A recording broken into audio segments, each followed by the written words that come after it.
हे नमस्कार एवरीवन, कैसे हैं आप लोग। I wish and I hope you are doing perfectly fine. Just be joyful and keep smiling. Just be joyful, ठीक है। ओके, तो फिर चलिए हम अपना आज पढ़ाई शुरू करते हैं। और हम लोग आज क्या पढ़ेंगे? आज पढ़ेंगे हम लोग reflection of light at plane surface, ठीक है। जो हम लोग का वेब सीरीज चल रहा है वही कंटिन्यू करेंगे, पर यह है एपिसोड नंबर 4, ठीक है। एंड अगर एपिसोड 4 है तो 1 2 3 तो हो चुका होगा ना, तो आपको आई बॉल लिंक में या फिर डिस्क्रिप्शन बॉक्स में मिल जाएगा, ठीक है। ठीक है, तो आज क्या पढ़ना है हम लोग को? आज का वीडियो ना थोड़ा बहुत अग्रेसिव होने वाला है, बहुत अग्रेसिव होगा। क्यों? क्योंकि आज हम लोग को ये 3 टॉपिक करेंगे, बहुत इंटेंस होगा, मजा आएगा, ठीक है। ठीक है, पहले क्या पढ़ना है हम लोग को? हम लोग पढ़ेंगे principal of reversibility of light का मतलब क्या होता है, ठीक है, समझेंगे। फिर रिफ्रैक्शन के टर्म्स में समझेंगे इसको। फिर हम लोग पढ़ेंगे refraction through glass slab, glass slab, ठीक है, बेटर वर्ड है, ठीक है। थ्रू ग्लास रेक्टेंगुलर स्लैब, ठीक है। ठीक है, एंड देन फाइनली हम लोग पढ़ेंगे refraction through thick plane mirror, ठीक है। पर मोस्ट इंपॉर्टेंट बात यह है कि हम लोग ये तीनों टॉपिक पढ़ रहे हैं ना, सारा चीज principal of reversibility of light से रिलेटेड रहेगा, ठीक है। ये चीज इन दोनों में यूज होगा। ध्यान से सुनिएगा क्या बोल रहे हैं हम। ये बोल रहे हैं कि principal of reversibility of light का जो चीज हम लोग देखेंगे ना, थोड़ा बहुत बकवास करेंगे ना, वो सेम बकवास इन दोनों में भी यूज होगा, ठीक है। इस बात को दिमाग में रखिएगा, इसीलिए हम लोग इसको थोड़ा अच्छे से समझने की कोशिश करेंगे, ठीक है। ओके, तो चलिए हम लोग शुरू करते हैं आज का पढ़ाई।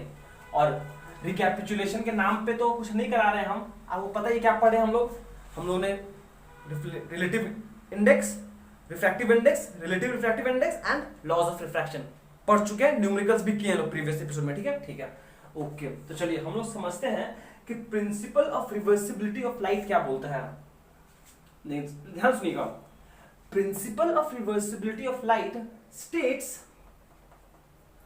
states that the ray of light even after suffering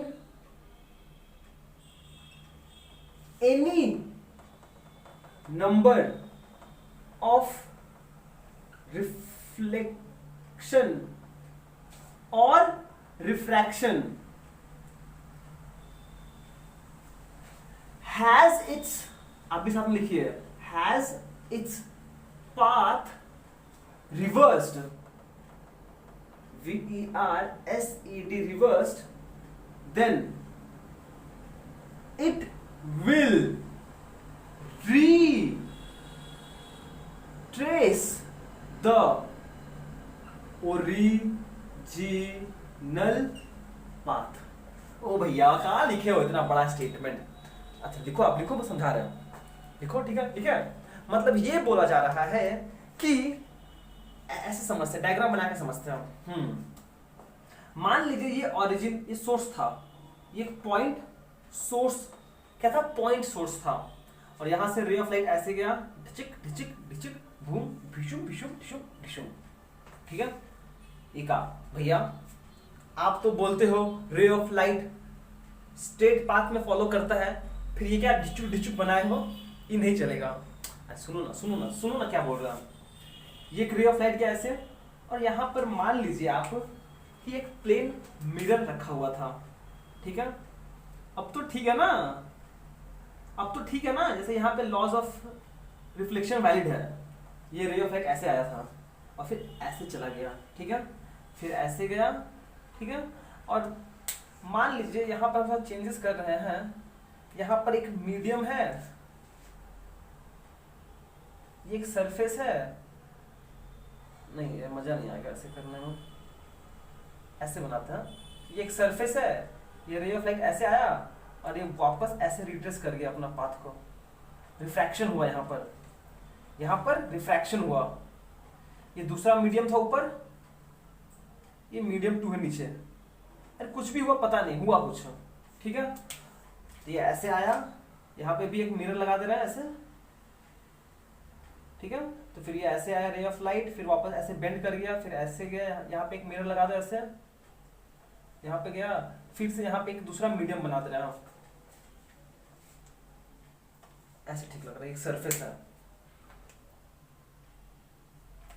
ये एक सरफेस है जो इस मीडियम को और इस मीडियम को सेपरेट कर रहा है। तो सिमिलरली यहां पर भी एक सरफेस बना दे रहे हैं हम ऐसे, यहां पे भी एक सरफेस बना दिया ऐसे, ये आया फिर वापस ऐसे चला गया, और फिर यहां पर भी एक ये सरफेस है S1 dash S2 dash, surface है, surface separating the two media. तो यहां से भी एक रे ऑफ लाइट गया ऐसे, और यहाँ पे भी एक प्लेन मिरर रखा हुआ है, फिर ऐसे आके रिफ्लेक्ट हो गया, एंड देन फाइनली ऐसे चला गया, ठीक है। देखिए हम लोग समझने की कोशिश कर, ध्यान सुनना पहले, हम क्या बोल रहे हैं, अ ray of light after suffering, यहाँ पे रिफ्लेक्शन हुआ, ओह सॉरी यहाँ पे तो मिरर बनाए नहीं यार, अरे टच भी तो नहीं किया भैया, अरे बना रहे हैं यार, शांति रखो, ठीक है ठीक है। ये रे ऑफ लाइट आया, यहाँ से रिफ्लेक्शन हुआ, यहाँ पे आया, यहाँ पे रिफ्लेक्शन हुआ, फिर यहाँ गया, यहाँ पे रिफ्लेक्शन हुआ, फिर यहाँ पर आया, यहाँ पर रिफ्रैक्शन हुआ, लाइट आया, यहाँ सरफेस से बेंड किया कहीं पर, पता नहीं कैसे किया, फिर यहाँ पर मिरर है, यहाँ पर रिफ्लेक्शन हुआ, फिर यहाँ पे एक मिरर रख दिया ऐसे, यहाँ पे रिफ्लेक्शन हुआ ऐसे, फिर इस सरफेस पे फिर से रिफ्रैक्शन हुआ, एंड लाइट ऐसे जा रहा है, ठीक है। ओके, अब सुनो ध्यान से, अब किसी भी समय पर अगर हम लाइट का पाथ रिट्रेस कर दे, मतलब मान लीजिए हम यहाँ पे प्लेन मिरर रखे हैं, ये मेरा फाइनल मिरर है, फाइनल मिरर है, सच दैट ये रे ऑफ लाइट इस पर नॉर्मली गिरा है 90 डिग्री पे, ठीक है। एक सेकेंड हम प्लीज उसको ब्लैक से बनाना पड़ेगा, इधर गया था, इधर गया था, इधर गया था, इधर गया, इधर गया, इधर गया, हाँ इधर गया, ठीक है। देखिए यहां से लाइट है, मजे में जा रहा है, ओहो reflection reflection reflection refraction reflection reflection reflection refraction, अरे मजे में, मजे में घूम रहा है, मजा ले रहा है पूरा, ठीक है। पर इस फाइनल मिरर के यहां पर आते आते ना क्या हुआ उसके साथ ये हुआ कि यहां पर ray of light incident normally हो गया, मतलब यहां पर अपना वो पाथ वापस रिट्रेस कर लेगा, ऐसे जाएगा, फिर से यहां पर मिरर बनाना पड़ेगा, ठीक है। तो इस समय क्या होगा, अब जैसे ही हमने लाइट का पाथ उल्टा कर दिया, मतलब कि लाइट अब ऐसे जा रहा है, तो वापस से वो यही ओरिजिनल पाथ फॉलो करेगा,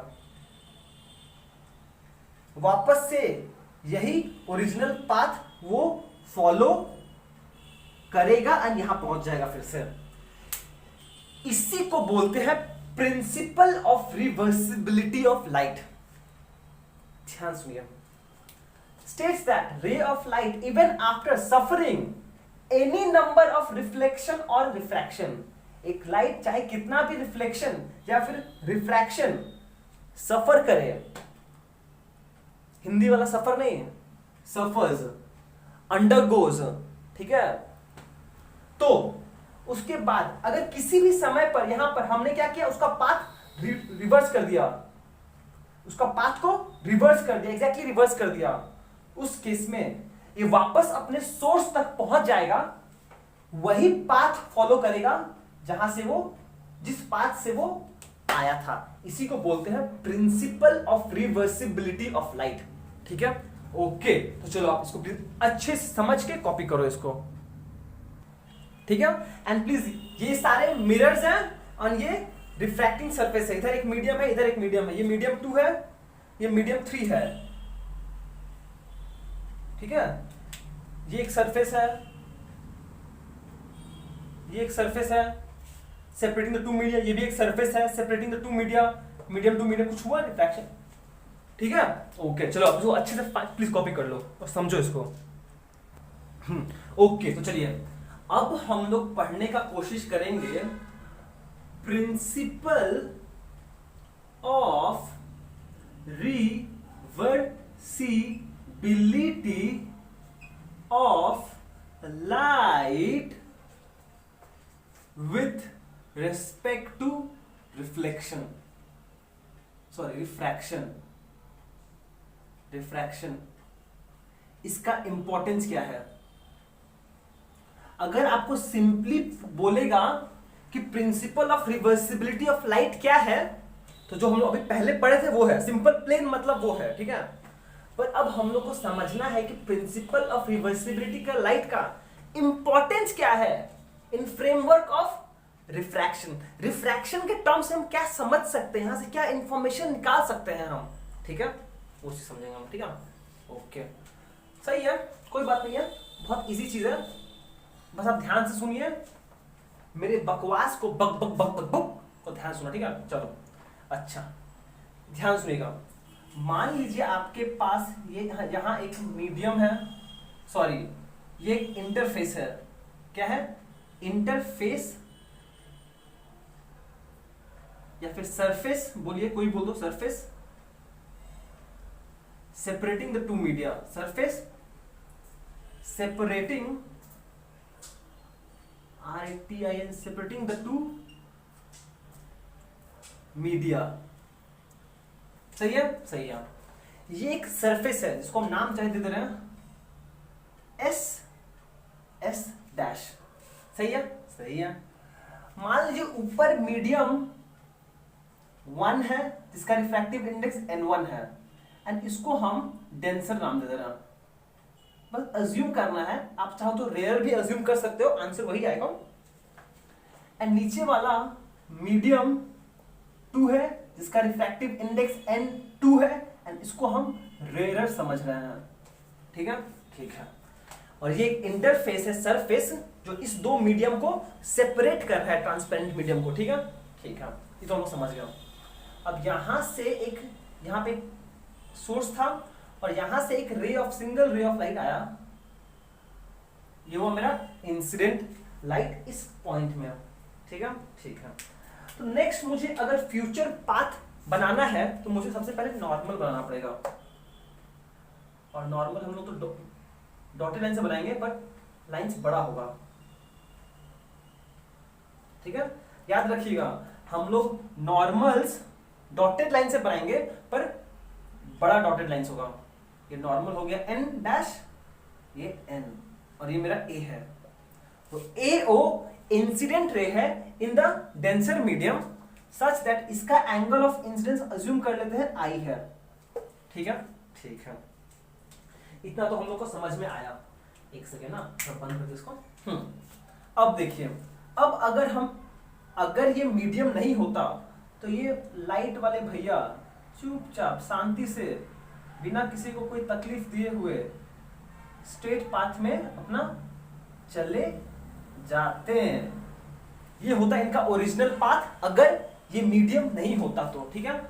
पर सिंस ये मीडियम है तो जब लाइट आएगा और इंसिडेंट होगा तो वो रिफ्रैक्ट करेगा मतलब अपना ओरिजिनल पाथ से डेविएट करेगा। अब सिंस ये डेंसर टू रेयरर जा रहा है, डेंसर टू रेयरर, तो स्पीड ऑफ लाइट इंक्रीज होगा, और इंक्रीज होने की वजह से ज्यादा एनर्जी आ जाएगा इनके पास और ये नॉर्मल मूव कर जाएंगे, अवे फ्रॉम द नॉर्मल। ये हो गया रिफ्रैक्टेड रे, ये OB है रिफ्रैक्टेड रे, सच दैट ये पूरा एंगल बन रहा होगा जो है एंगल ऑफ रिफ्रैक्शन R, सही है। इंसिडेंट लाइट आया, रिफ्रैक्टेड रे गया, angle of refraction, angle of incidence, इस मीडियम का रिफ्रैक्टिव इंडेक्स N1 है, इस मीडियम का रिफ्रैक्टिव इंडेक्स N2 है, ठीक है। ओके, चलिए अब थोड़ा मैथमेटिक्स करते हैं।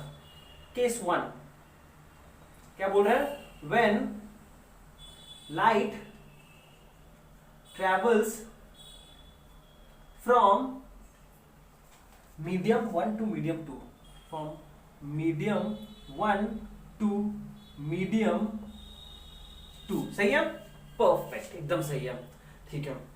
अब देखो लाइट इस मीडियम से इस मीडियम में ट्रैवल कर रहा है, ठीक है। Therefore applying APPLYING, applying Snell's law at O, applying Snell's law at O, मतलब पॉइंट ऑफ इंसिडेंस पे। ठीक है, अच्छा आपको बताया स्नेल्स लॉ कैसे यूज करते हैं, स्नेल्स लॉ कैसे यूज करते हैं, कैसे यूज करते हैं।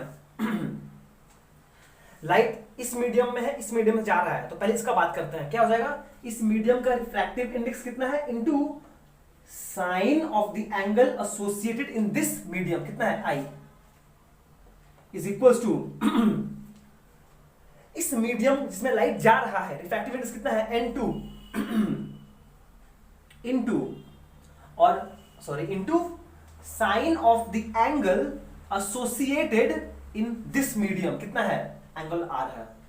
ये मेरा स्नेल्स लॉ है जो हम लोग यूज करना सीखे हैं। ठीक है, ठीक है, ओके। तो यहां से क्या बोल सकते हैं हम, यहां से हम बोल सकते हैं विच इंप्लाइज साइन आई है, साइन आर को नीचे ला दीजिए, ये हो जाएगा sine I by sine R is equals to n2 by n1। सही है, सही है।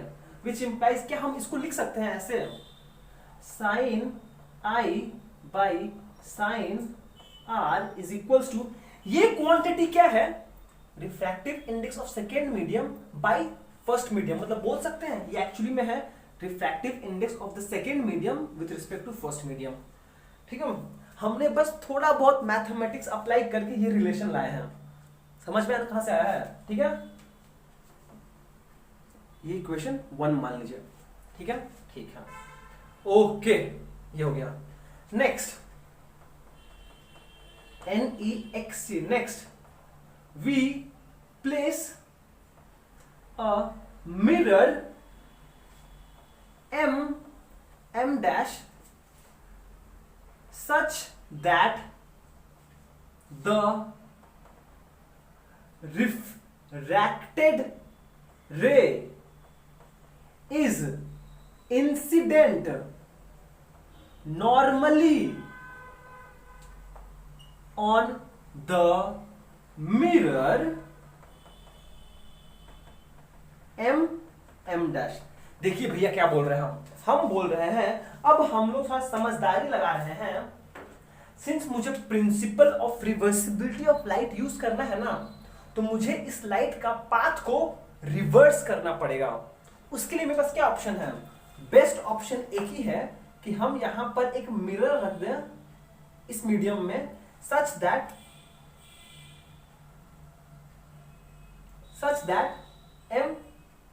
M dash सच दैट ये रिफ्रैक्टेड रे इस पर 90 डिग्री पे आके गिरे।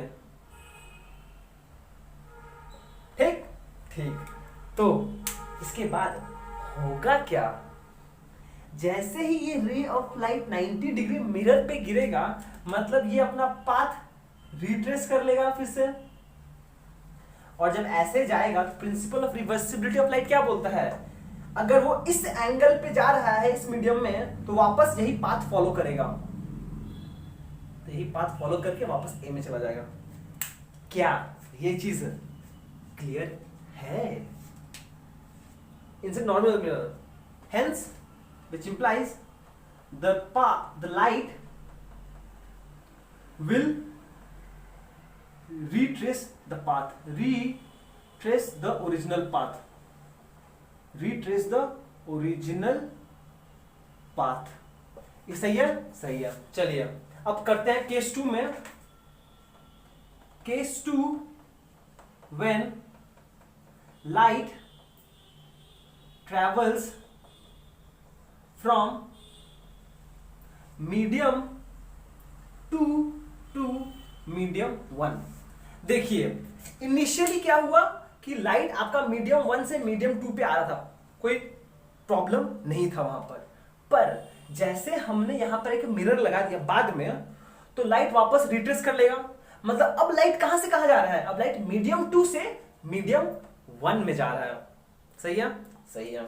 तो फिर से स्नेल्स लॉ यूज करते हैं हम लोग, देयरफॉर यूजिंग स्नेल्स लॉ क्या हम फिर से बोल सकते हैं, हम लोग इस मीडियम से जा रहे हैं इस मीडियम में, मतलब कि इस मीडियम का रिफ्रैक्टिव इंडेक्स नहीं समझना, जैसे आने समय हम लोग ने स्नेल्स लॉ अप्लाई किया था, अब जाने समय भी स्नेल्स लॉ अप्लाई कीजिए ना। ये हो गया, ये जो अब रे है वो इंसिडेंट रे बिहेव करेगा, मतलब हम बोल सकते हैं n2 into sine R, n2 into sine R is equals to n1 into sine I1। देखिए समझ में आया कि नहीं आया? इस मीडियम का refractive index into sine of the angle associated in this medium equals to, जहां पर रिफ्रैक्टेड रे गया, ये मेरा रिफ्रैक्टेड रे से बिहेव करेगा जब लाइट इस मीडियम से इस मीडियम में जाएगा, तो refractive index of this medium into sine of the angle associated in this medium n1 into sign I। ठीक है, तो दिखाई दे रहा नहीं, सबसे इंपॉर्टेंट चीज है, हाँ दिखाई दे रहा है। तो अगर हम फिर से बोल लें तो क्या हम इसको रीअरेंज कर सकते हैं ऐसे, sine R by sine I, ये इसको नीचे लाए और इसको उधर भेज दिया, is equal to n1 by n2। सही है, तो विच इंप्लाइज क्या हम बोल सकते हैं, sine R by sine I is equal to, ये क्या हो गया, refractive index of the first medium by second medium. तो क्या हो जाएगा, refractive index of the first medium with respect to second medium. इसको इक्वेशन 2 बोल दीजिए। ठीक है, ठीक है, इतना क्लियर है?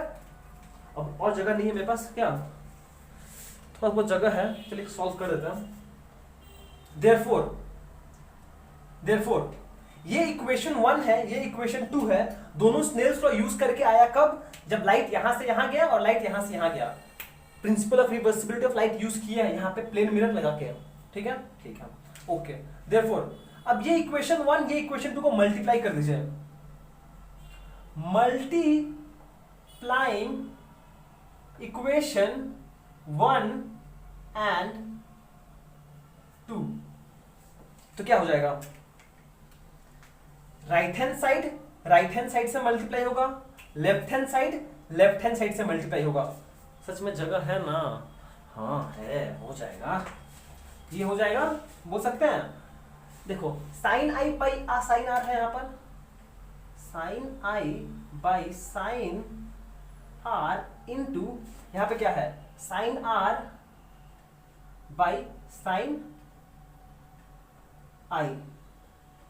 ठीक है, इज इक्वल्स टू, इधर क्या है, n21 into n12, n21 into n12। ठीक है, ठीक है, ये कैंसिल इसके साथ, ये कैंसिल इसके साथ, तो हम क्या बोल सकते हैं, इस साइड में क्या आएगा, 1 1 1 1 1 into 1 into 1, which implies finally मुझे ये मिलेगा n21 into n12 is equal to 1, और इसको आप बॉक्स कर दो प्लीज। ठीक है, ओके। तो चलिए इतना आप पहले अच्छे से कॉपी कीजिए, फिर हम आपको इसका सिग्निफिकेंस समझाते हैं। ये चीज यहां तो कॉपी करो आप, ठीक है, पूरा कॉपी करो, हम मिटाएंगे, यहां तक कॉपी करो आप, हम आपको इसका सिग्निफिकेंस समझाते हैं।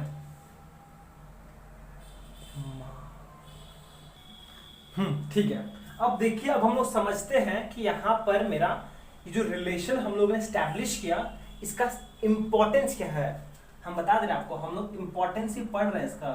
ठीक है, इसका मतलब क्या है, इसको पढ़ते हैं हम लोग refractive index of the second medium with respect to first medium, and इसको पढ़ते हैं refractive index of the first medium with respect to second medium, और इन दोनों का मल्टीप्लीकेशन करने से 1 आता है। इसका मतलब क्या हुआ, इसका मतलब ये हो रहा है कि n21 and n12 are reciprocal to each other, reciprocal to each other, to each other। ठीक है, ये तो ये इसका मैथमेटिकल इंपॉर्टेंस है, मैथमेटिकल, कहां लिखे हम, एक सेकेंड, हाँ, ये इसका मैथमेटिकल इंपॉर्टेंस है,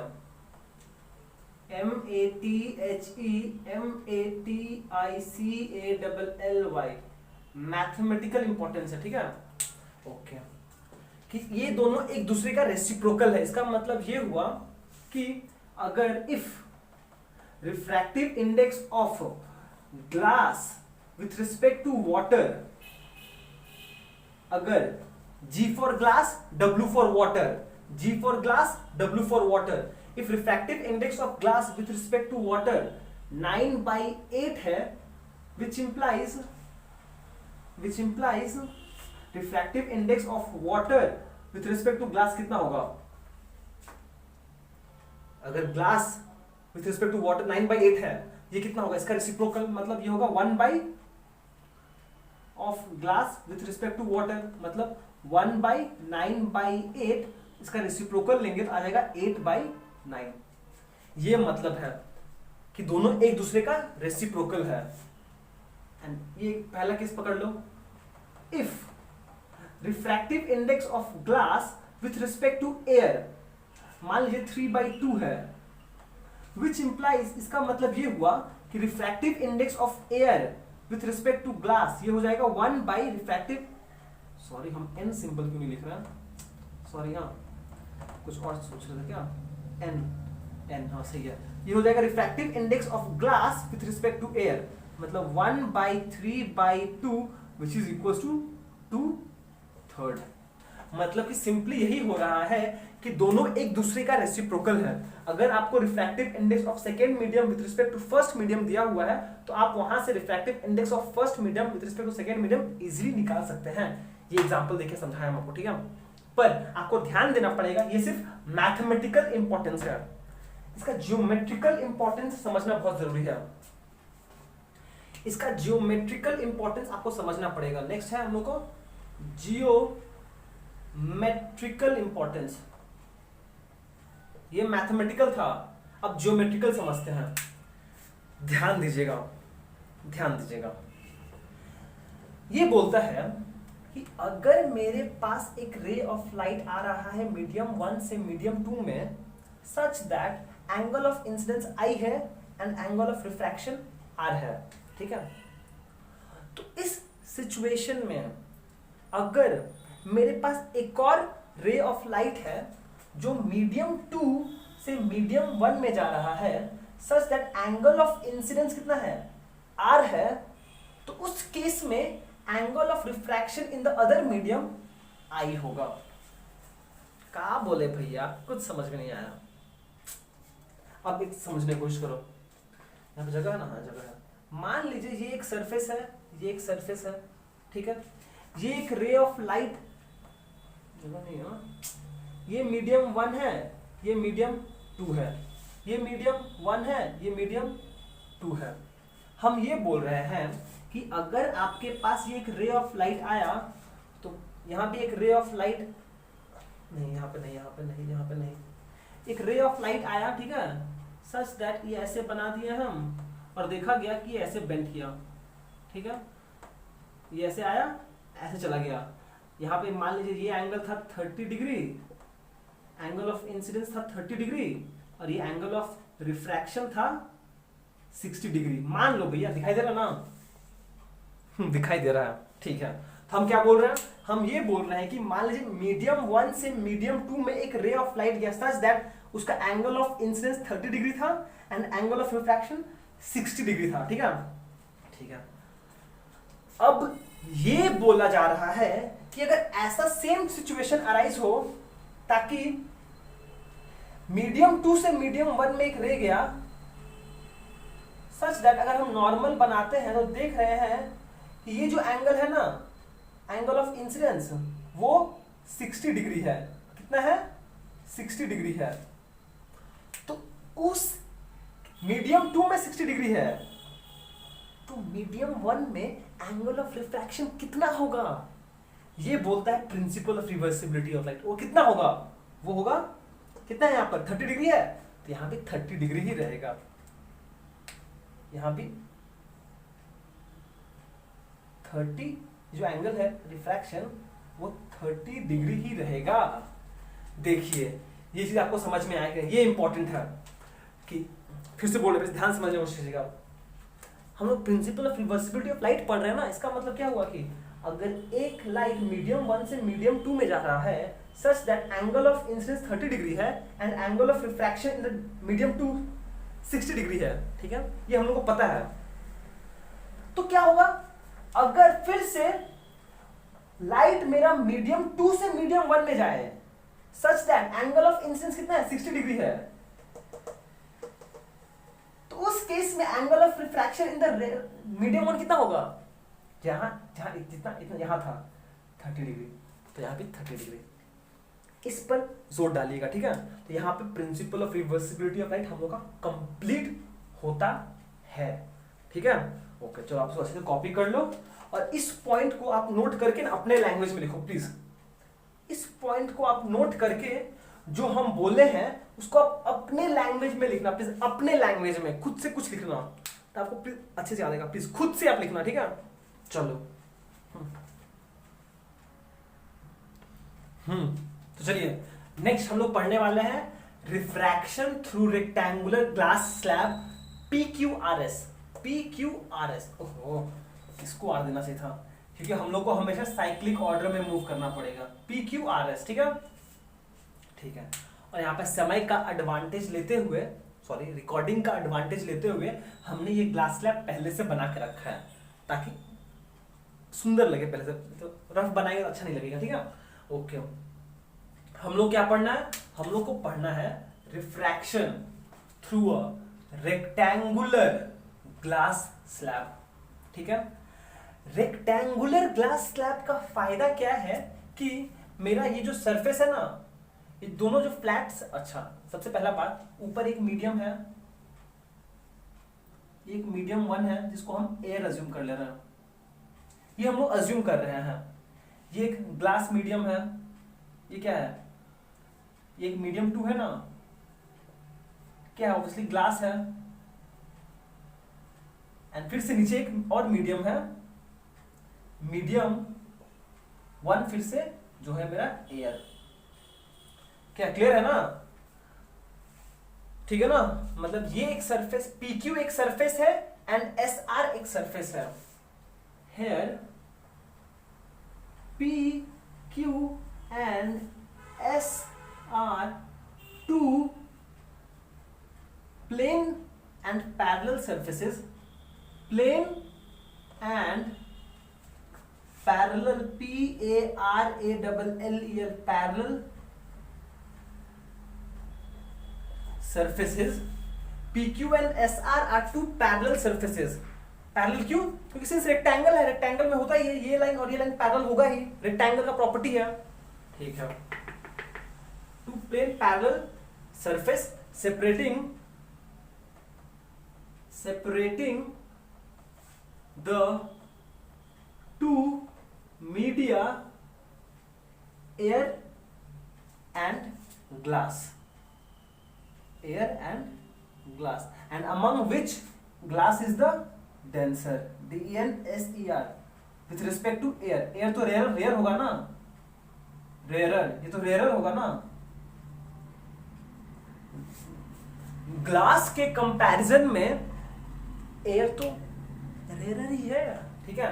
पर हम लोग को ये सब नहीं पढ़ना है, हम लोग को क्या पढ़ना है, हम लोग को पढ़ना है रिफ्रैक्शन थ्रू ग्लास स्लैब, ठीक है। ओके, तो प्लीज आप लोग इसको ध्यान से फॉलो कीजिएगा, पहले एक बार फॉलो करो और नहीं तो साथ साथ आप भी करते रहो, ठीक है, ठीक है। देखिए चलिए, हम लोग ने एक रे ऑफ लाइट इस पर इंसिडेंट कराया है, मान लीजिए ये एक रे ऑफ लाइट है, कहाँ गया, हाँ, ये एक रे ऑफ लाइट है जो मेरा इंसिडेंट हुआ on the first plane surface PQ, इसको हम A बोल रहे हैं, ये मेरा फर्स्ट पॉइंट ऑफ इंसिडेंस है, इसको हम O1 बोल रहे हैं, ठीक है। और ये मेरा इंसिडेंट रे है, कौन सा रे है, OA1 इंसिडेंट रे है, इंसिडेंट रे, दिखाई दे रहा ना भैया, दिखाई देना बहुत जरूरी है, हाँ ठीक है, दिखाई दे रहा है, कुछ हद तक तो दिखाई दे रहा है, ये इंसिडेंट रे है, सही है, सही है। अब अगर हम लोग को फ्यूचर पाथ ट्रेस करना है तो सबसे पहले तो एक नॉर्मल बनाना पड़ेगा, तो चलिए नॉर्मल बनाते हैं। नॉर्मल बनाने के लिए हम लोग बड़ा डॉट लाइन यूज करेंगे, ठीक है, हाँ। और इसको नाम दे रहे हैं हम, क्या नाम दें, N1 dash N1, N1 O1 N1 dash, dash मिट गया, डैश मेरा है normal at the point of incidence O1। Clear है? क्लियर है। अब अगर मीडियम नहीं होता तो हमारे लाइट वाले भैया मजे में एकदम ऐसे चले जाते हैं, एकदम ऐसे चले जाते हैं, एकदम मक्खन की तरह चले जाते हैं। पर ये कमबख्त मीडियम आ गया बीच में, तो अपने पाथ से डेविएट कर जाएंगे, और जब डेविएट करेंगे तो इस केस में लाइट मूव कर रहा था from rarer to denser medium, then rarer to denser medium, तो उस केस में लाइट क्या बेंड करेगा? Towards the normal. तो चलिए ले लेते हैं इसको टुवर्ड्स द नॉर्मल। ये हो गया मेरा रे ऑफ लाइट बेंड किया टुवर्ड्स द नॉर्मल, और ये हो गया मेरा, ओह, इसको angle between the incident ray and normal को बोलेंगे angle of incidence, and the angle between refracted रे एंड नॉर्मल को बोलेंगे एंगल ऑफ रिफ्रैक्शन। दिखाई दे रहा है ना कि हम ब्लू पेन यूज कर रहे हैं, इसलिए हम कॉन्शियस हैं कि दिखाई दे रहा है कि नहीं दे रहा है, क्योंकि ब्लू पेन का थोड़ा इंटेंसिटी लाइट है और अभी रात का समय भी है। ठीक है, ओके, ठीक है, ठीक है। एंड इसको बोलेंगे हम लोग रिफ्रैक्टेड रे, रिफ्रैक्टेड रे। ठीक है, ठीक है, okay, okay, that's great, that looks really great. ठीक है, ओके। अब हम लोग क्या करेंगे? अब हम लोग को ये लाइट आया मजे में, पर फिर से एक दूसरा इंटरफेस सरफेस SR को स्ट्राइक किया, और ये भी तो एक सरफेस है जो ग्लास और एयर को सेपरेट कर रहा है। ठीक है क्या? ठीक है ना? बहुत बढ़िया। तो यहां पे मुझे फिर से यहां पर नॉर्मल बनाना पड़ेगा।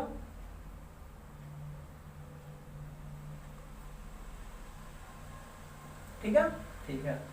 एंड अच्छा, आप मुझे बता सकते हो ये वाला एंगल कितना होगा? ध्यान से देखना, ये लाइन PQ और ये लाइन ये पैरेलल है, यहां पर एक लाइन है, यहां पर एक लाइन है, और ये रिफ्रैक्टेड रे कुछ ऐसा है। ठीक है, ये एंगल अगर R है तो ये एंगल कितना होगा? ये भी तो R होगा, ऑल्टरनेट एंगल। ये एंगल अगर R है तो ये एंगल भी तो R होगा, ऑल्टरनेट एंगल। ये दो लाइंस पैरेलल है, ये दो लाइन पैरेलल है, और ये ऐसे लाइन आया ट्रांसवर्सल बना, तो ये दो लाइन तो सेम होगा ना, ऑल्टरनेट एंगल। ठीक है, ठीक है, चलो फाइन, इतना समझ में आया आपको।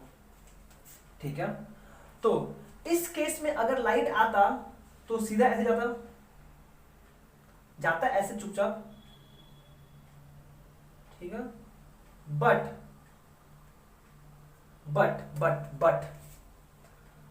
ध्यान सुनिएगा, अब ये रे ऑफ लाइट डेंसर से रेयरर में जा रहा है, तो फिर से रिफ्रैक्ट करेगा, पर इस समय away from the normal.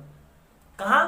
Away from the normal, मतलब कि ये लाइन था ऐसे जाएगा, मतलब इधर की तरफ जाएगा। ठीक है, ठीक है। पर आप मुझे बता सकते हो, अच्छा एक सेकंड,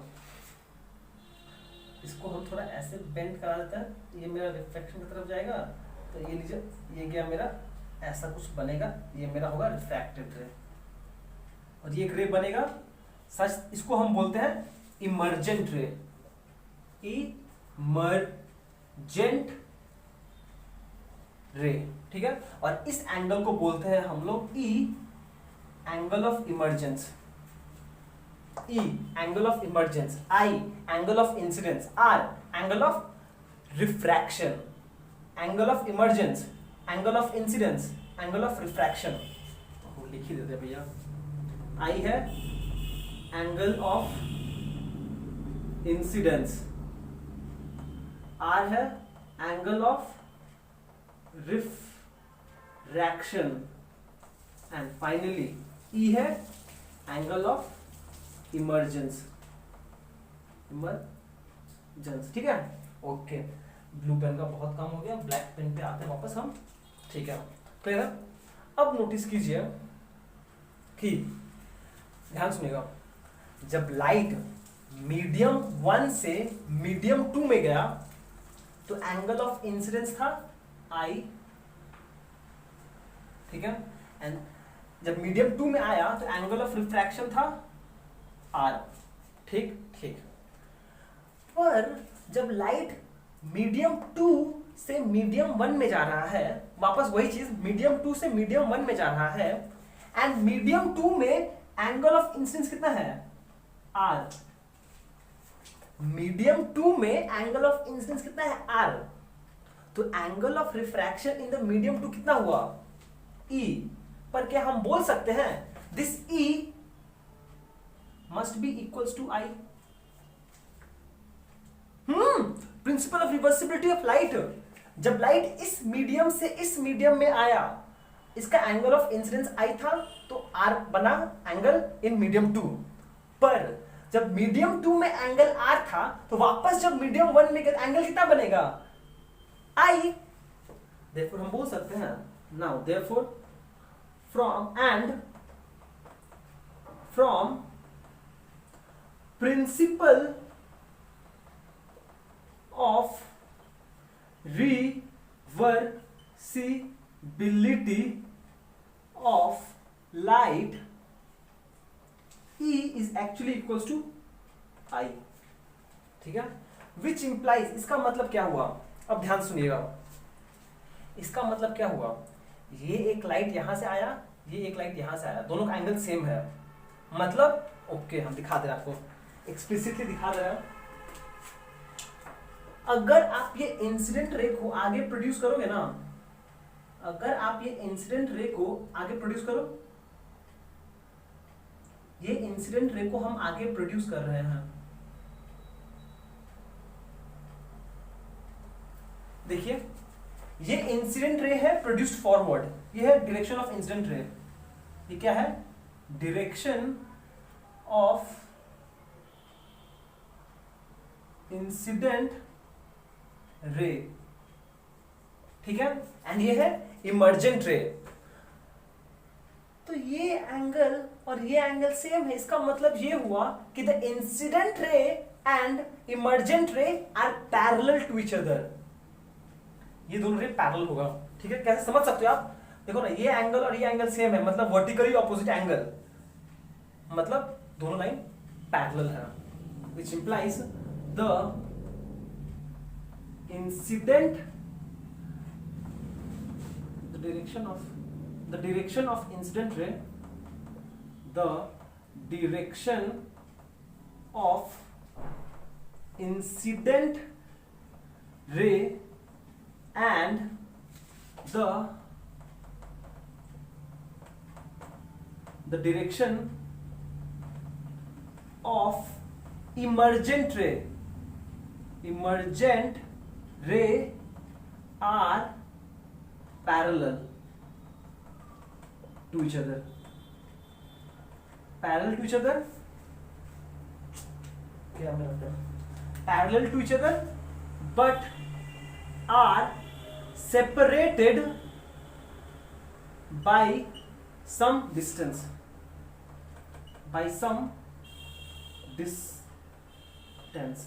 मतलब ये बोल रहे हैं इंसिडेंट रे को जब आप सामने प्रोड्यूस करो और जो इमर्जेंट रे है दोनों पैरेलल है, बट इन दोनों के बीच में एक सेपरेशन है D, ठीक है, इन दोनों के बीच में एक सेपरेशन है D, और इस सेपरेशन को बोलते हैं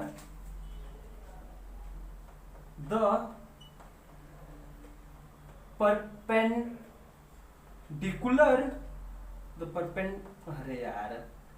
perpendicular separation between the direction of incident ray and emergent ray is called lateral displacement,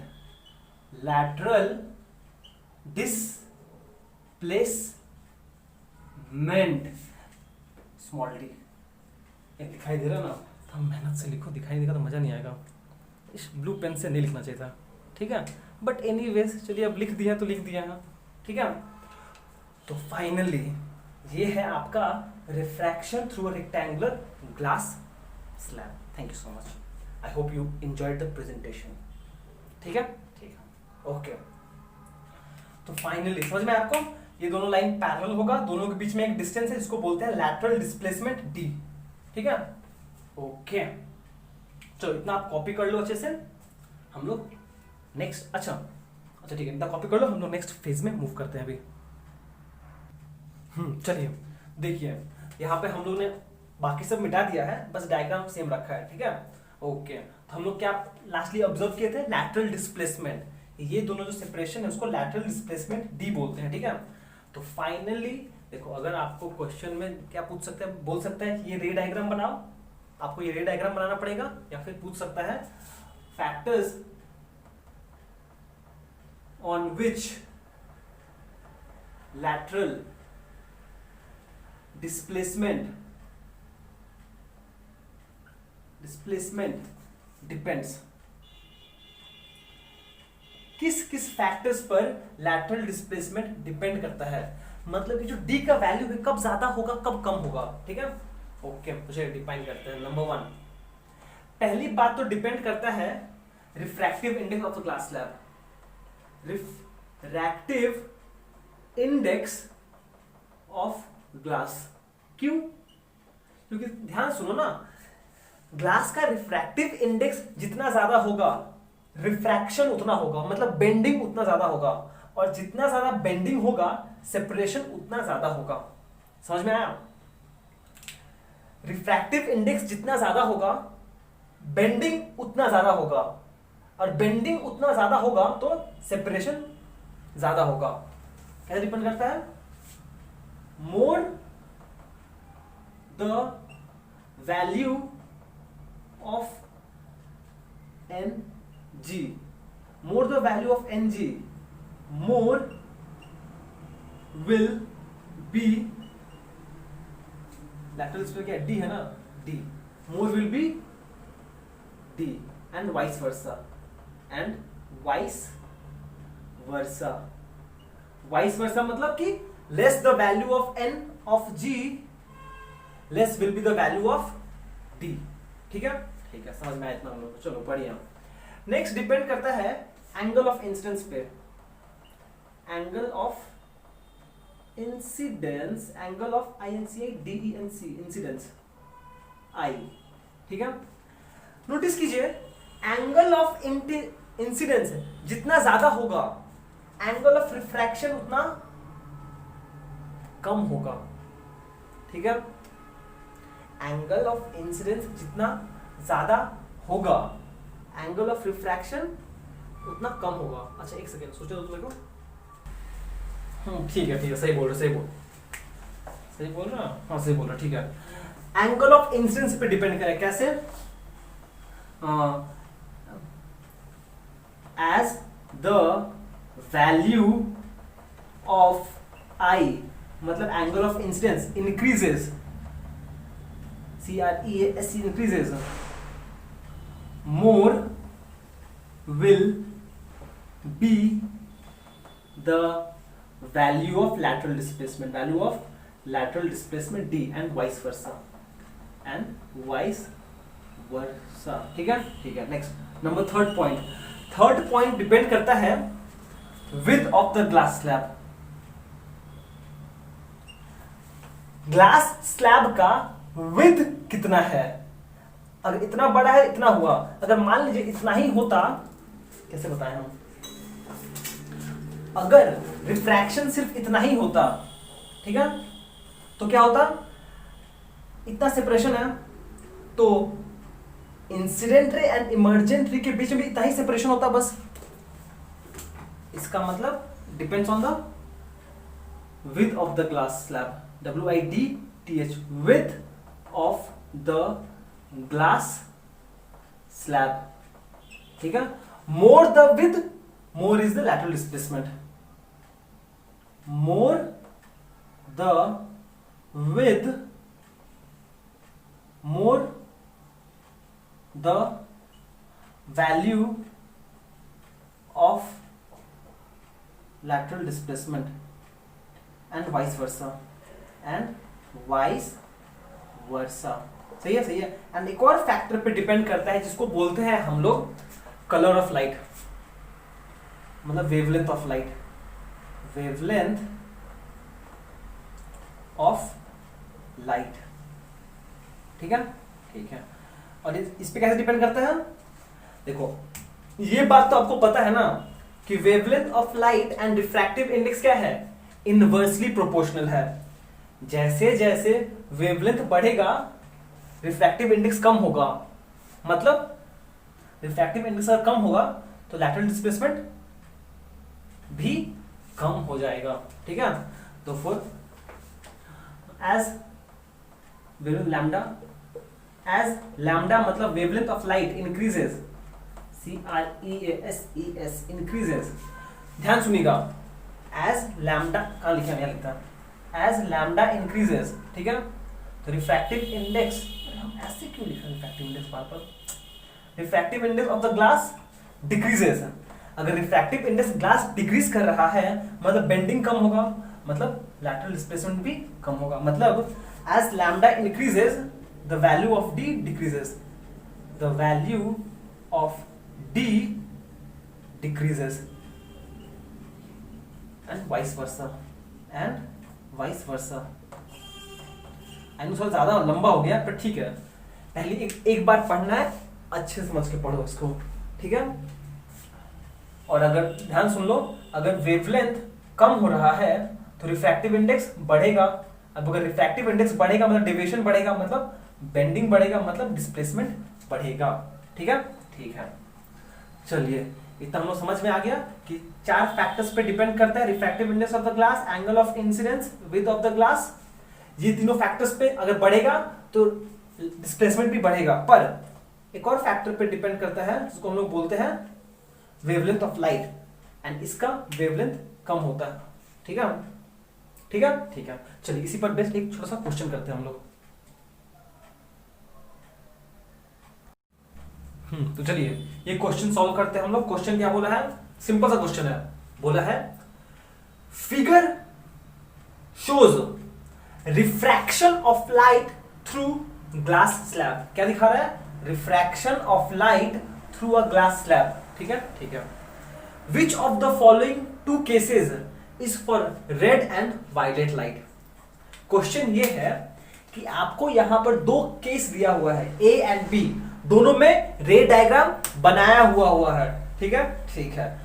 दोनों में ही रिफ्रैक्शन थ्रू ग्लास स्लैब हो रहा है, पर इस केस में जब रिफ्रैक्शन हुआ है the incident ray and the emergent रे दोनों पैरेलल है।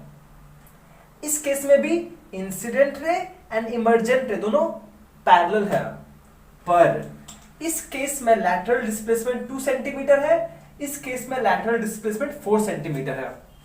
पूछा है ये रेड लाइट का है कि वायलेट, या फिर ये वायलेट है या फिर रेड है, बताओ पॉज करके बताओ।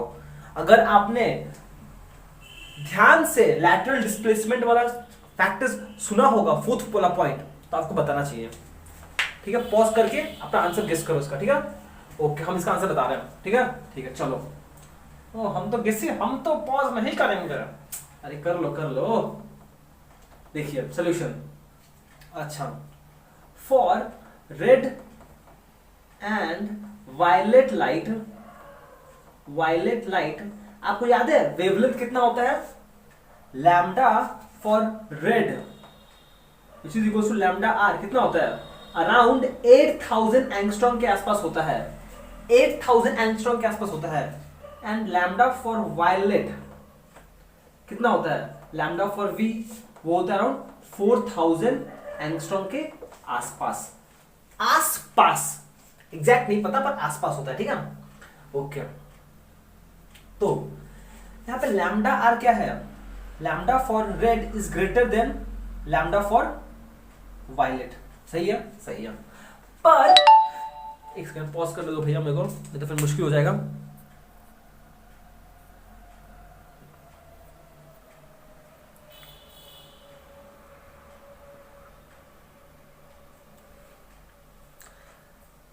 ठीक है, चलिए उसको एयरप्लेन मोड पे कर दिया हम। ठीक है okay. Lambda for red is greater than lambda for violet. ठीक है, पर आपको ये याद है, recall that refractive index of a medium is equals to C by F lambda of the medium. ठीक है, मतलब कि रिफ्रैक्टिव इंडेक्स वेवलेंथ पे डिपेंड करता है। कैसे? इनवर्सली हम बोल सकते हैं which implies refractive index for red light is less than the refractive index for violet. मतलब कि रेड लाइट का रिफ्रैक्टिव इंडेक्स कम है। अगर रेड लाइट का रिफ्रैक्टिव इंडेक्स कम है तो डेविएशन कम होगा, डेविएशन कम होगा तो डिस्प्लेसमेंट कम होगा। मतलब जिस लाइट के लिए रिफ्रैक्टिव इंडेक्स कम होता है, हम बोल सकते हैं which implies displacement for red colour will be less than displacement for violet colour. ये क्यों? क्योंकि हम लोग को पता है कि refractive index is inversely proportional to wavelength. ठीक है, और यहां पे क्यों? क्योंकि हम लोग को पता है कि displacement is directly proportional to refractive index. Refractive index जितना ज्यादा होगा डिस्प्लेसमेंट भी उतना ज्यादा होगा। ठीक है, और जितना कम होगा vice versa. Since refractive index for red light कम है, मतलब lateral displacement for red light भी कम होगा। तो यहां से हम बोल सकते हैं case A represents the red light for red light, RED red light, whereas case B represents for violet light. क्यों? क्योंकि वायलेट लाइट के लिए वेवलेंथ कम है पर रिफ्रैक्टिव इंडेक्स ज्यादा है। रिफ्रैक्टिव इंडेक्स ज्यादा है तो रिफ्रैक्शन ज्यादा होगा, रिफ्रैक्शन ज्यादा होगा तो डेविएशन ज्यादा होगा। सिंपल। ठीक है, देखो समझ में आया कि नहीं आया? समझ में नहीं आया तो थोड़ा पॉज करके रोटेट करो टाइम को और आंसर दीजिए फिर से इसका। ठीक है, चलिए हम लोग नेक्स्ट पार्ट में मूव कर रहे हैं। चलिए हम लोग फाइनली आज का नेक्स्ट और लास्ट टॉपिक पे मूव करते हैं, जिसका नाम है multiple images due to thick plane mirror. और हम यहाँ पे डायग्राम सुंदर सा बना के रखे हैं पहले से। ठीक है ओके, ठीक है। अच्छा, हम लोग ये थिक प्लेन मिरर का पहले बात करते हैं। ठीक है, अभी तक सो फार हम लोग क्या पढ़े हैं? जब भी हम लोग मिरर का बात करते थे हम लोग क्या करते थे? सिंपल सा एक ऐसे लाइन बना के एक साइड को पॉलिश कर देते थे। ये हो गया मेरा polish surface, POLISHED polish surface. And जो ऑपोजिट साइड है ये वाला, इसको बोलते थे रिफ्लेक्टिंग सरफेस, रिफ्लेक्टिंग सरफेस। ठीक है। एंड हम लोग यहां पर ये अज्यूम करते थे कि जो रिफ्लेक्टिंग सरफेस है ना, has no thickness. Oh no कहां गया? Has no thickness. ये एक हम लोग का प्राइम अजम्पशन था कि हम लोग जो glass plate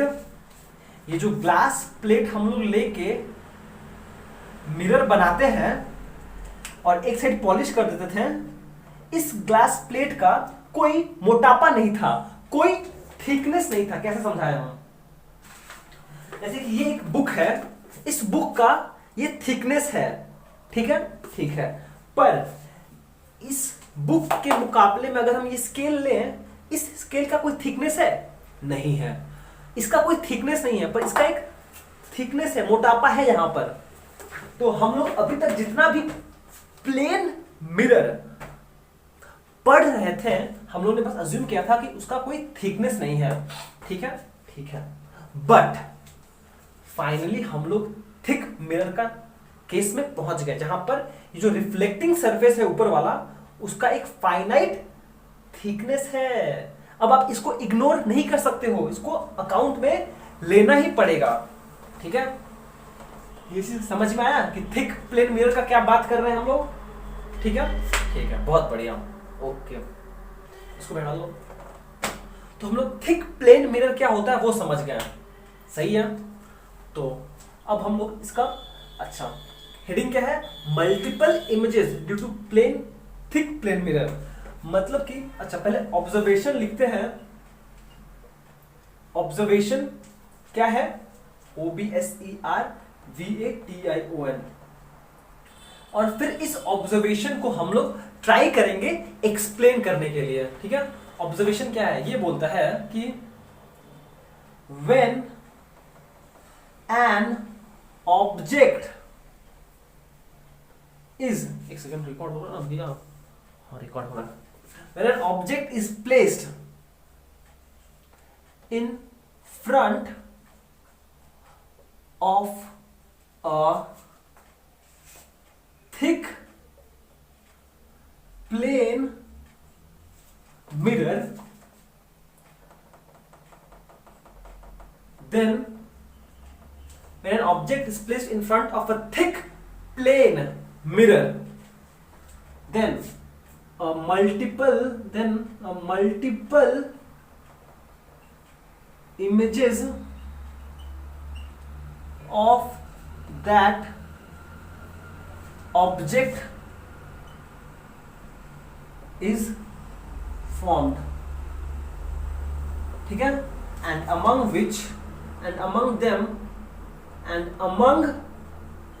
them the SECOND, the second image is the brightest, is the BRIGHTEST, brightest. The rest are of diminishing brightness, DIMINISHING, diminishing brightness। सही है, सही है, बहुत कुछ लिख दिया, ठीक है। पहले ये ऑब्जर्वेशन समझते हैं क्या होता है कि अगर कोई ऑब्जेक्ट को हम in front of thick plane mirror रखते हैं, ये एक ऑब्जर्वेशन है, तो देखा गया है कि मल्टीपल इमेजेस फॉर्म होगा, ठीक है। एंड ये जो मल्टीपल इमेजेस फॉर्म होगा, इसमें से जो सेकेंड इमेज है वो ब्राइटेस्ट होगा, ठीक है, और बाकी सबका इंटेंसिटी कम होगा, ठीक है। अब हम लोग को ये ऑब्जर्वेशन को समझना है with the help of thick plane mirror. तो हम लोग कैसे समझेंगे? रे डायग्राम बना के, तो रे डायग्राम बनाने के हम ब्लैक पेन यूज करेंगे, ठीक है, ठीक है। तो ये है मेरा यहां पर x dash y dash is the thick plane mirror, ठीक है। हियर x डैश y क्या है? Thick plane mirror, thick plane mirror, जहां पर xy क्या है? सरफेस बाउंड्री है। xy क्या है? xy सरफेस बाउंड्री है, boundary separating air and glass media, air glass medium and x dash y dash क्या है? ये पॉलिश्ड सरफेस है, पॉलिश्ड सरफेस है, ठीक है। ऑब्वियसली भैया ऊपर तो हवा ही है, एयर है, ये तो ग्लास मीडियम ही है, एंड फिर से नीचे भी एयर है, उससे फर्क नहीं पड़ता है, कुछ नीचे कुछ भी हो, लाइट तो आएगा नहीं, हटाओ इसको, ठीक है। एंड ऑब्वियसली ये रेयर है और ग्लास ऑब्वियसली एयर के मुकाबले में डेंसर है। इतना हम लोग समझ चुके हैं, ठीक है। ओके, तो चलिए शुरू करते हैं। मान लीजिए आपके पास यहां पर एक ऑब्जेक्ट है ओ, ठीक है, ये एक ऑब्जेक्ट है। अगर मुझे इसका इमेज चाहिए तो मुझे मिनिमम 2 रेज चाहिए, ठीक है, ठीक है। उसमें से हम 2 रेज में से एक रेज को नॉर्मली इंसिडेंस कराते रहे, ये हो गया नॉर्मली इंसिडेंस, ठीक है, ठीक है। तो जब ये नॉर्मली इंसिडेंस हुआ, मतलब ये एंगल 90 डिग्री है, ठीक है। इस सरफेस पे क्या होगा? XY सरफेस पे क्या होगा? रिफ्रैक्शन होगा, ठीक है। रिफ्रैक्शन भी होगा, रिफ्लेक्शन भी होगा। पर सिंस ये ray of light incident normally हुआ है तो रिफ्रैक्शन भी इसी लाइन को रिट्रेस कर लेगा और यहां पे आके फिर से इंसिडेंट करेगा, ठीक है। पर यहां पर क्या है, यहां पर तो प्लेन मिरर है और जब मिरर है तो क्या होगा, मिरर पे भी तो 90 डिग्री पे गिरेगा तो वापस अपना पाथ रिट्रेस कर लेगा, ये जाएगा ऐसे। तो फाइनली ये भी हो जाएगा इसका इंसिडेंट रे एंड नॉर्मल रे, यही हो जाएगा। ये क्या है, यही इसका इंसिडेंट रे है, इंसिडेंट रे, एंड यही इसका रिफ्लेक्टेड रे है, रिफ्लेक्टेड रे। दिखाई दे रहा है, दिखाई तो दे रहा है, ठीक है कोई बात नहीं, चलो ये हो गया, ठीक है ओके। ये एक नॉर्मली आया वापस चला गया, तो रिफ्लेक्शन रिफ्रैक्शन दोनों ही हुआ होगा इसी पाथ पे, ठीक है ठीक है। चलिए इतना समझ गए हम लोग। पर मुझे तो एक और इंसिडेंट रे चाहिए, उसको हम ऐसे गिरा रहे हैं, ऑब्लिकली गिरा रहे हैं, मतलब कि ऐसे गिरा रहे हैं, ठीक है। चलिए ऐसे गिराता है ऑब्लिकली। ये एक दूसरा ray of light incident ray लिया है जो मेरा ऐसे गया, ठीक है। ये मेरा दूसरा इंसिडेंट रे है, ठीक है। ऑब्वियसली इस सरफेस पे आके गिरेगा ऐसे। अगर मुझे फ्यूचर बनाना है तो मुझे यहाँ पर नॉर्मल बनाना पड़ेगा, ठीक है ठीक है, बना दिया हम, ठीक है। हमको क्या मालूम, मान लो एंगल ऑफ इंसिडेंस इस केस में आई है, ठीक है। एंगल ऑफ इंसिडेंस कितना है, आई है, ठीक है। एंड अब लाइट इस सरफेस पे क्या होगा, एक्स वाई सरफेस है, एक इंटरफेस है, ट्रांसपेरेंट सरफेस है, यहां पर क्या होगा, दोनों रिफ्लेक्शन एंड रिफ्रैक्शन दोनों हो सकता है ना।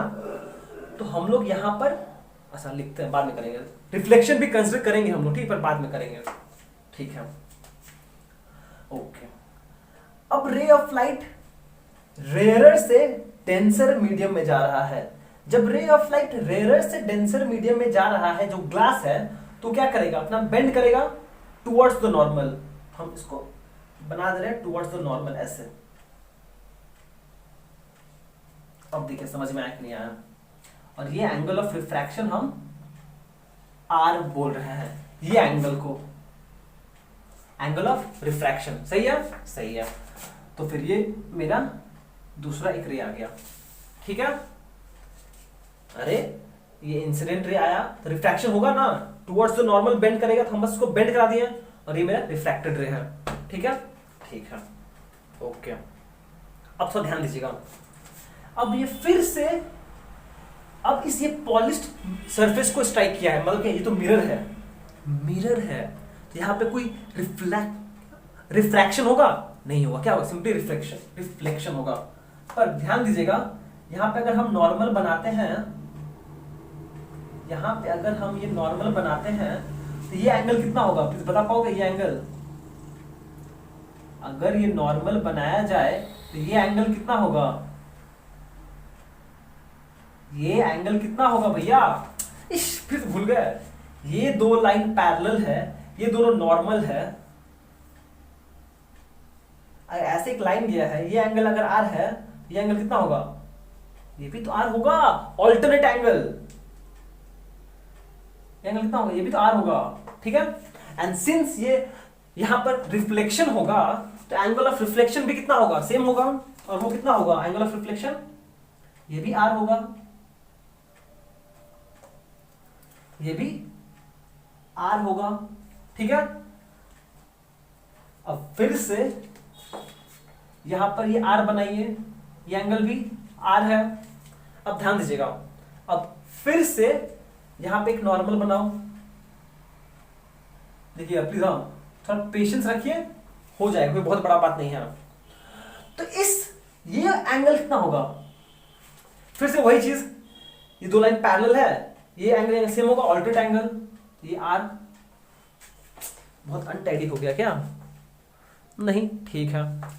फॉलो कीजिएगा आप प्लीज, ठीक है। ये एंगल आर है।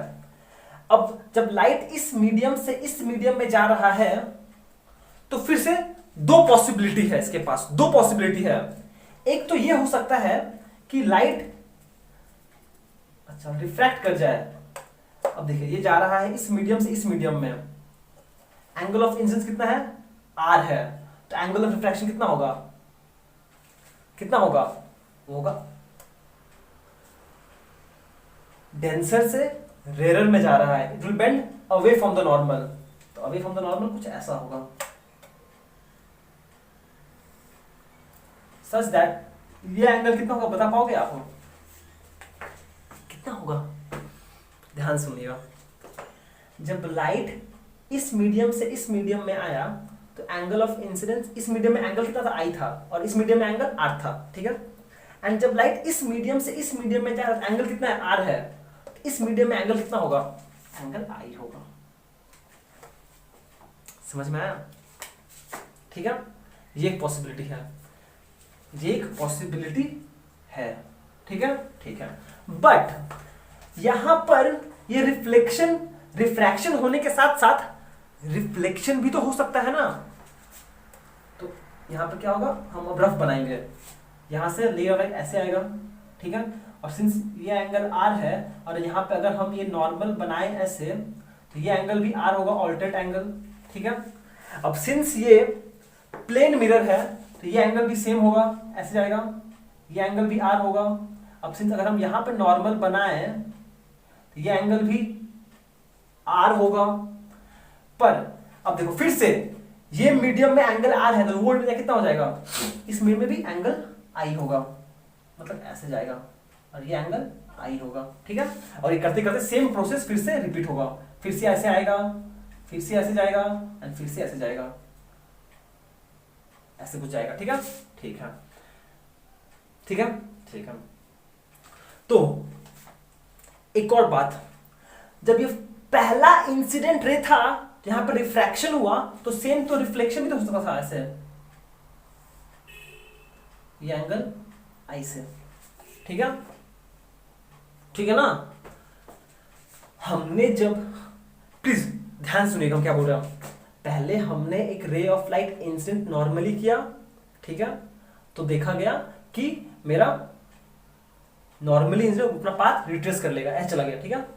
और जब एक दूसरा इंसिडेंट रे यहां से लिए तो दो पॉसिबिलिटी है, एक रिफ्लेक्शन होगा या फिर रिफ्रैक्शन होगा, क्यों, क्योंकि ये ट्रांसपेरेंट सरफेस है, वहां पर दोनों पॉसिबल है और हम लोग दोनों को अकाउंट में ले रहे हैं, ठीक है।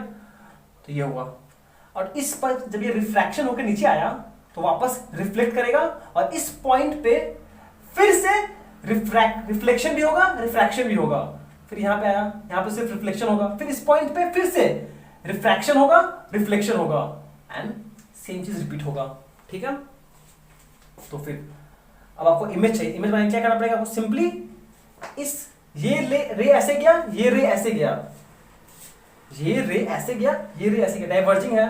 और अगर हम यहां से देख रहे हैं तो मुझे इमेज बनाने क्या करना पड़ेगा, मुझे रेज ऑफ लाइट को पीछे प्रोड्यूस करना पड़ेगा।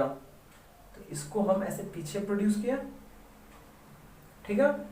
और अच्छा पीछे प्रोड्यूस करना ना, ठीक है, रुक जाओ, इसको हमने पीछे प्रोड्यूस किया ऐसे, ठीक है। एंड फिर से तो पहला रे था और दूसरा रे को भी मुझे पीछे प्रोड्यूस करना पड़ेगा। दिखाई दे रहा है कि नहीं अच्छे से, दिखाई तो दे रहा है पर पता है आपको समझ में आया कि नहीं आया, मुझे समझ में नहीं आ रहा है। और फिर देखो अगर आप इस रे को पीछे प्रोड्यूस करोगे, यहां पे कहीं मीट किया, ये हो गया इमेज I1। जब ये रे को आप पीछे प्रोड्यूस करोगे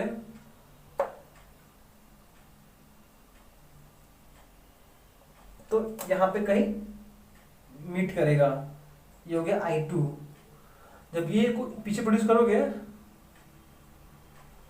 यहां पे कहीं मीट करेगा I3। और जब इसको पीछे प्रोड्यूस करोगे कहीं पर,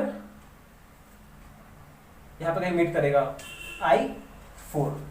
तो क्या हो रहा है, आपको एक ऑब्जेक्ट के लिए एक से ज्यादा इमेज मिल रहा है, कब, जब आप इसको ऑब्लिकली देख रहे हो, जब आप इस साइड से देख रहे हो, इसको बोलते हैं oblique view, OBLIQUE oblique view, VIEW। मतलब कि जब हम कुछ एंगल बना के देख रहे हैं, अच्छा ऐसे हो रहा, एंगल बना के सीधा नहीं देख रहे हैं, एंगल ऐसे देख रहे हैं, ऑब्लिकली व्यू देख रहे हैं, तो मुझे बहुत सारा इमेजेस दिख रहा है। इसमें से जो सेकेंड इमेज है ये ब्राइटेस्ट होता है। ऐसा क्यों? अब ये समझने के लिए हम लोग को यहां पे वापस आना पड़ेगा, ठीक है। देखिए, ये एक रे ऑफ लाइट जब इंसिडेंट हुआ, इसका इंटेंसिटी 100% अज्यूम कर लेते हैं, ठीक है। ठीक है, अब जब इस सरफेस पे आया तो यहां पर रिफ्रैक्शन भी हुआ, रिफ्लेक्शन भी हुआ, ठीक है। ठीक है, इस पॉइंट पे रिफ्लेक्शन भी हुआ, रिफ्रैक्शन भी हुआ, ठीक है। बट जो रिफ्रैक्शन हुआ है वो एक ट्रांसपेरेंट सरफेस से हुआ है, मतलब कि इसका इंटेंसिटी बहुत ज्यादा कम होगा, इस लाइट का इंटेंसिटी बहुत कम होगा, इसका 100 है, इसका अराउंड 5% होगा बस, ठीक है, बस 5%। तो उस केस में ये जो रे है इसका इंटेंसिटी कितना होगा? 95%। कहां लिखे हम? ये जो रे है इसका 95% इंटेंसिटी होगा, ठीक है। और ये रे आया वापस इस पॉइंट पे स्ट्राइक किया और फिर जा रहा है ऐसे, ठीक है। तो ये जो इमेज मिला मुझे कहां से मिल रहा है? Due to first strong reflection from the plane mirror. सुनेगा, ये जो इमेज मिला ना आपको I2, ये मिल रहा है क्यों? क्योंकि यहां पे पहला रिफ्लेक्शन हुआ, ये तो फर्स्ट रिफ्लेक्शन है ना फ्रॉम द प्लेन मिरर। हम लोग बोलते हैं कि द इमेज, फिर the second image, the second image is brightest, BRIGHTEST, brightest. क्यों? Because of first strong reflection from the mirror, from the plane mirror. और बाकी जो सारा इंटेंसिटी होगा वो डिक्रीजिंग ही होगा। क्यों? क्योंकि इसके बाद से जब 95% है तो फिर से कुछ रिफ्लेक्शन होगा, कुछ रिफ्रैक्शन होगा, फिर से कुछ रिफ्लेक्शन होगा, रिफ्रैक्शन होगा, और लाइट का इंटेंसिटी डिक्रीज करता जाएगा, इसलिए इमेज का इंटेंसिटी भी डिक्रीज करता जाएगा। पर आप मुझे पूछ सकते हो, भैया तो ये पहला जो इमेज है, ध्यान सुनिएगा, जो पहला इमेज है ये क्यों नहीं, पहला इमेज ब्राइट होना चाहिए ना। बट नोटिस कीजिए, जो फर्स्ट इमेज है is formed due to refraction, जिसका इंटेंसिटी बहुत कम है, इसीलिए फर्स्ट रे इमेज स्ट्रॉन्ग नहीं है, ठीक है। कहां लिख दे इसको, हम यहां लिख देगा, ठीक है। The first image is not the brightest, not the BRIGHTEST, brightest, because it is formed due to refraction of light of low intensity, low intensity।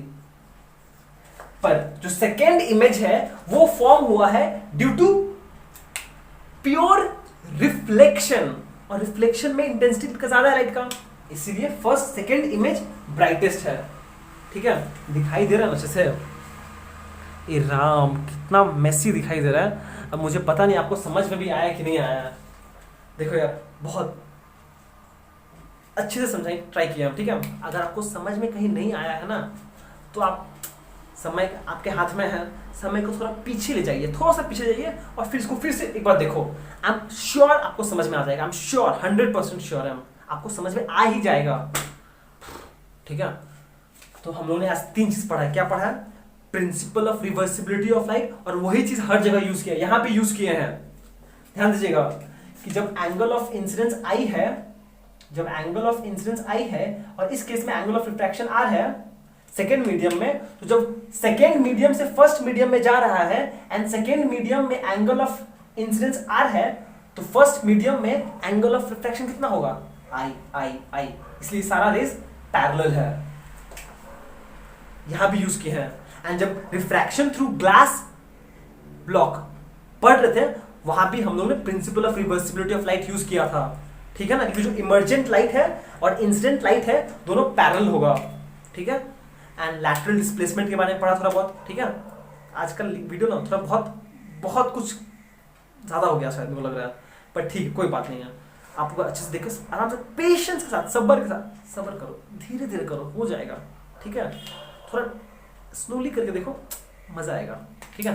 Okay, तो चलिए आज का एपिसोड हम लोग यहीं पे समाप्त करते हैं। Till then be safe, be joyful and keep smiling, ठीक है। नेक्स्ट मिलते हैं और नेक्स्ट टाइम हम लोग इसका न्यूमेरिकल्स अच्छे सॉल्व करेंगे, ठीक है। ओके, चलो बाय।